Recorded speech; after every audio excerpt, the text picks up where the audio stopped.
Good evening, ladies and gentlemen. We invite you to watch the English Chinese news on Central Television channel of our province, continuing the program of the 9th session of the 15th National Assembly. On May 28th, National Assembly discussed in the home the draft law amending and supplementing a number of articles of the planning law. Participating in the speech, Delegate Ta Văn-ha from Guangdong delegation expressed his concern. Why has the planning law been amended so many times, but it's still confusing? Are we really dedicated to amending it like this, or will it become more confusing?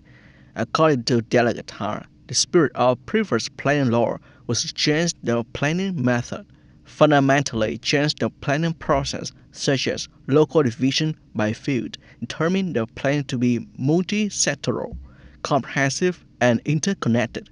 However, currently, the team in charge of planning implementation has not yet grasped a new spirit and new ways of doing things.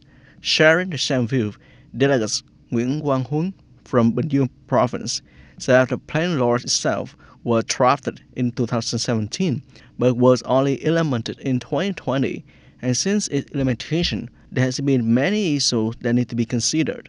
Delegate said that it is necessary to boldly consider the feasibility of current planning law, especially the provincial planning when merging provinces together. The Ministry of Finance requires localities to promptly implement the payment of benefits and policies for retired civil servants when streamlining the apparatus. The Ministry of Finance has recently issued official letter number 7133 on the limitation of regime and policy payments according to Decree number 178 and Decree number 67 of the government to ensure full implementation of regimes and policies as described. The Ministry of Finance required the People's Committee of Provinces and centrally run cities to urgently direct agencies, units, and people committees at lower levels to fully and promptly pay regimes and policies to those who have retired. At the same time, it is necessary to synthesize a full report on remaining funding needs and send it to the Ministry of Finance for synthesis and submission to competent authorities. The Ministry of Home Affairs also required the urgent development of the decree on regimes and policy to support non-professional workers at commune level to submit to the government no later than 30th, 2025. According to statistics up to April 2025, the average lending interest rate for new transactions of commercial banks decreased by 0.6% per year compared to the end of 2024, creating conditions for private enterprises to reduce capital pressures in production and business. According to latest data from the State Bank, there are currently about $7 billion of capital for private enterprises to borrow for production development, accounting for 44% of total standing credit in the entire economy. 5 priority areas include export, agriculture, high technology, small and medium enterprises, supporting industry. Lending interest rates are stable at 4% per year. To improve access to capital for private enterprises in the coming time, the State Bank will continue to operate a proactive and flexible monetary policy to stabilize the macroeconomy, control inflation, stabilize exchange rates, and stabilize interest rates, contributing to creating a stable business environment.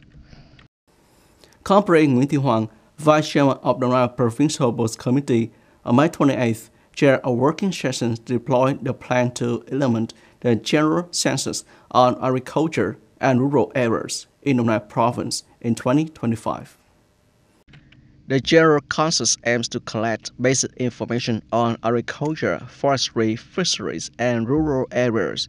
According to the plan, the maximum time for collecting information at a survey area is 30 days, from July 1st to July 30th. The implementation of census plan is difficult because this is a stage of restructuring the political system apparatus, so there are changes in personnel as well merged units, which somewhat affects the implementation process. Concluding the meeting, Vice Chairwoman of the Provincial Board Committee, Nguyễn Thị Hoàng, requested the Provincial Statistics Office to review according to functions and tasks, according to the comments of the members of the Consensus Steering Committee to complete the assignment or implementation of the plan. The Đồng Provincial Bus Committee has just held a conference to review the program for the elimination of temporary and dilapidated houses in the province in 2025. The conference was chaired by Deputy Head of Steering Committee for Elimination of Temporary and Dilapidated Houses in the province.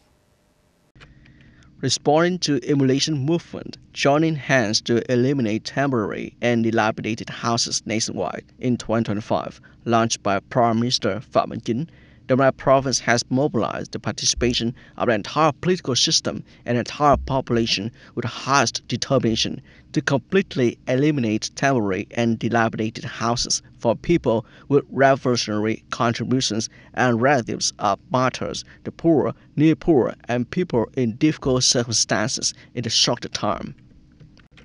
Mr. Vũ Đình Trung, Vice Chairman of Vietnam Phala Front Committee of our province, said, the front actively mobilizes all classes of people to participate in this meaningful program.